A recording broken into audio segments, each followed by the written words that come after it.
صدی جب کروٹ بدلتی ہے تو ایک ممکن کو حقیقت کا روپ مل چکا ہوتا ہے۔ پچھلی نسل جس ترقی کی خواہش کرتی تھی، موجودہ نسل اسے کئی منزلیں پیچھے چھوڑ چکی ہے۔ سائنسی تحقیقات کی موجودہ تیزی نے زمین و آسمان کی پہنائیوں میں پوشیدہ لاتعداد حقائق بنی نوع انسان کے سامنے لا کھڑے کیے ہیں۔ آج سے کم و بیش 1500 سال پہلے بنی نوع انسان کے ذہن میں علم کے موجودہ عروج کا ادنا سا تصور بھی موجود نہ تھا۔ انسان یوں جہل مرکب میں غرق تھا کہ اپنی جہالت کو عظمت کی علامت گردانتے ہوئے اس پر نازاں ہوتا تھا۔ اسلام کی آفاقی تعلیمات نے اسے دور جہالیت کا پردہ چاک کرتے ہوئے ہزارہا ایسے فطری ضوابط کو بے نقاب کیا جن کی صداقت پر دور حاضر کا سائنسی ذہن بھی محو حیرت ہے۔ قرون وسطیٰ میں مسلمان سائنسدان نے جن سائنسی علوم کی فصل بوئی تھی، آج وہ پک کر جوان ہو چکی ہے اور موجودہ دور اسی فصل کو کاشت کرتے ہوئے اس کے گو نہ گو فوائد سے مستفیض ہو رہا ہے۔ مسلمان جب تک علمی روش پر قائم رہے، سارے جہان کے اماموں مقتدا رہے، اور جو ہی علم سے غفلت برتی، ثریا سے زمین پر آسمان ہم کو دے مارا۔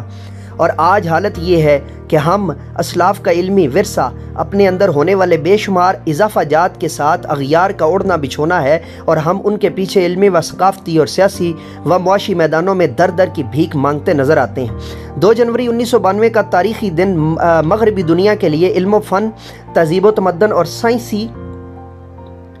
و ٹیکنالوجی کا تحفہ لیے طلوع ہوا۔ غرناطہ میں ہونے والی سیاسی شکست کے بعد مسلمان قوم ذہنی 2 جنوری 1492 کا تاریخی دن اور سائنسی باری دیگر معذرت خواہوں جی سلائیڈ چینج ہو گئی تھی، اور سائنس و ٹیکنالوجی کا تحفہ لیے طلوع ہوا۔ غرناطہ میں ہونے والی سیاسی شخصیت کے بعد مسلمان قوم ذہنی شکست خوردگی دلدل میں الجھ کر سو گئی، اور عالم مغرب مسلمانوں کی تحقیقات اور اکتشافات پر ان کے اکتشافات، یہ لفظ کشف سے نکلا ہے، ڈسکوریز، ان کے موجودوں کا نام کھرچ کر انہیں اپنے نام سے منسوب کرنے لگا۔ اسلامی اسپین کی یونیورسٹیوں میں زیر تعلیم عیسائی و یہودی طلبہ مسلمانوں کا علمی وتیرہ اپنے ساتھ اپنے ممالک کو لے گئے، اور ہم غرناطہ میں سیاسی شکست کھانے کے بعد اسے مقدر کا لکھا کہتے ہوئے رو پیٹ کر بیٹھ رہے، اور سیاسی میدان میں ہونے والی شکست کے بعد علمی میدان سے بھی فرار کا راستہ اختیار کر لیا۔ اغیار نے ہمارے علمی ورثے سے بھرپور فائدہ اٹھایا اور سائنسی ترقی کی اوج ثریا تک جا پہنچے۔ غفلت کی نیند بے سود پڑی مسلمان قوم کو فقط ایک ٹھہوکے کی ضرورت ہے، فقط اپنی میراث سے شناسائی ضروری ہے۔ جس روز اس قوم نے اغیار کے قبضے میں گھری اپنی قیمتی متاع کو پہچان لیا، اپنے کھوئے ہوئے ورثے کے حصول کے لیے تڑپ اٹھے گی، وہ دن تاریخ عالم کا سنہری دن ہوگا۔ 20ویں صدی عالم اسلام کے لیے اللہ رب العزت کی بے شمار نعمتیں لے آئی۔ اس صدی میں جہاں کرۂ ارضی کے بیشتر مسلمان سیاسی آزادی کی نعمت سے بہرہ مند ہوئے، وہاں علمی میدان میں بھی مثبت تبدیلی کے آثار نمودار ہوئے، لیکن مسلمان حکمرانوں نے نہ صرف آزادی کے اثرات کو اپنے عوام کی پہنچ سے دور رکھا، بلکہ صحیح فطری خطوط پر ان کی تعلیم کا خاطر خواہ انتظام بھی نہ کیا، جس کی وجہ سے قحط الرجال، عظیم انسانوں کا قحط کا مسئلہ جوں کا توں باقی رہا۔ اور یہاں پہ میں ایک لائن اپنی طرف سے کوڈ کرنا چاہتا ہوں، وہ قوم جو اسماء الرجال کی بانی آج جو ہے وہ قحط الرجال کی طرف جو ہے وہ جا چکی تھی۔ اس وقت دنیا کی اکانومی کا بڑا انحصار تیل پیدا کرنے والے مسلمان ممالک پر ہے۔ عرب کی دولت مسلمانوں کی معاشی ابتری سے نجات اور عالمی سطح پر سیاسی نفوذ کی بحالی کے لیے بہترین مددگار ثابت ہو سکتی تھی، مگر یہ جملہ جو ہے وہ زرعی جو ہے وہ روشنائی کے ساتھ لکھنے کے قابل ہے، اور یہ شاید ہی کبھی ہم مسلمانوں کو سمجھ آئے کہ عربوں کی دولت جو ہے وہ لگنی کہاں چاہیے تھی مگر لگ کہاں رہی ہے۔ مگر افسوس کہ وہ بھی شاہی تللوں میں ضائع ہو گئی، اور من حیث المجموع من حیث القوم امت مسلمہ اس سے کوئی خاص فائدہ نہ اٹھا سکی۔ عالم اسلام کے موجودہ زوال و انحطاط کا بنیادی سبب جہالت، علمی روش سے کنارہ کشی اور صدیوں کی غلامی کے بعد ملنے والی آزادی کے باوجود جاہل حکمرانوں کا اپنی قوم کو حقیقی علوم انسانی کے حصول میں پسماندہ رکھنا ہے۔ نئی نسل کی ذہانت صدیوں سے مسلط عالمی محکومی کے زیر اثر دب کر رہ گئی۔ دور حاضر کے مسلمان نوجوان کے تشکیک زدہ ایمان کو، شک پر مبنی ایمان کو سنبھالا دینے کی واحد صورت یہ ہے کہ اسے اسلامی تعلیمات کی عقلی و سائنسی تفسیر و تفہیم آگاہ کرتے ہوئے سائنسی دلائل کے ساتھ مستحکم کیا جائے۔ قومی سطح پر چھائے ہوئے احساس کمتری کے خاتمے کے لیے ضرورت اس امر کی ہے کہ نئی نسل کو وہ مسلمان سائنسدان کے کارناموں سے آشنا کیا جائے تاکہ اس کی سوچ کو مثبت راستہ ملے اور جدید سائنسی علوم کو اپنی متاع سمجھتے ہوئے اپنے اسلاف کی پیروی میں علمی و سائنسی روش اپنا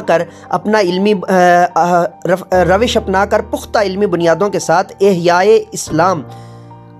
اسلام کا فریضہ سر انجام دے سکے۔ یہ ایک مسلمہ حقیقت ہے کہ جو شخص جتنا زیادہ سائنسی علوم جانتا ہے وہ اتنا ہی زیادہ اسلامی تعلیمات سے استفادہ کر سکتا ہے۔ اس سلسلے میں مستشرقین اور انٹیلسٹ کی طرف سے اسلام پر ہونے والے اعتراضات کے ٹھوس عقلی و سائنسی بنیادوں پر جواب کے لیے جدید علم الکلام کو باقاعدہ فروغ دینے کی بھی ضرورت ہے۔ اس سے نہ صرف مغربی افکار کی یلغار کی وجہ سے مسلم نوجوانوں میں اپنے عقائد و نظریات کے بارے میں جنم لینے والی تشکیک سے نجات ملے گی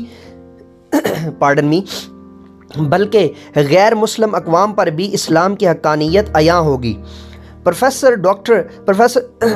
شیخ الاسلام پروفیسر ڈاکٹر محمد طاہر القادری کی علمی و فکری خدمات رہتی دنیا تک کے لیے عالم اسلام کا عظیم سرمایہ ہیں۔ خاص طور پر مسلمان نوجوانوں کے ایمان کی ڈگمگاتی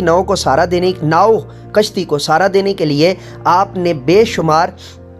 عصری موضوعات پر بھی کام کیا، جس سے نہ صرف نسل نو کا اسلام پر اعتقاد مضبوط ہوا بلکہ بہت سے غیر مسلم بھی قبولیت اسلام کے شرف سے بہرہ مند ہوئے۔ زیر نظر کتاب شیخ الاسلام پروفیسر ڈاکٹر محمد طاہر القادری کے اسلام اور جدید سائنس سے متعلقہ افکار پر مبنی ہے۔ کتاب میں مختلف مواقع پر اعلیٰ تعلیمی اداروں میں ہونے والے آپ کے لیکچرز کو مرتب کرتے ہوئے ضروری اضافہ جات کے ساتھ پیش کیا گیا ہے۔ ان لیکچرز میں آپ نے قرآنی آیات میں جا بجا بکھرے ہوئے سائنسی حقائق کو بیان کرتے ہوئے یہ ثابت کیا ہے کہ اسلام ہر دور کا دین ہے جو انسانی زندگی کے ہر پہلو پر اس کی رہنمائی کرتا ہے۔ اللہ تبارک و تعالی اللہ سبحانہ و تعالی سے دعا ہے کہ وہ ہمیں اسلام کے آفاقی پیغام کو سمجھنے اور اس پر عمل پیرا ہونے کی توفیق سے نوازے تاکہ ہم علمی و فکری اور سائنسی و تہذیبی پسماندگی کی اتھاہ گہرائیوں سے نکل کر اپنی عظمت رفتہ کو بحال کر سکیں۔ Professor Abdussattar Minhajain, research scholar, Farid Millat research institute, Lahore.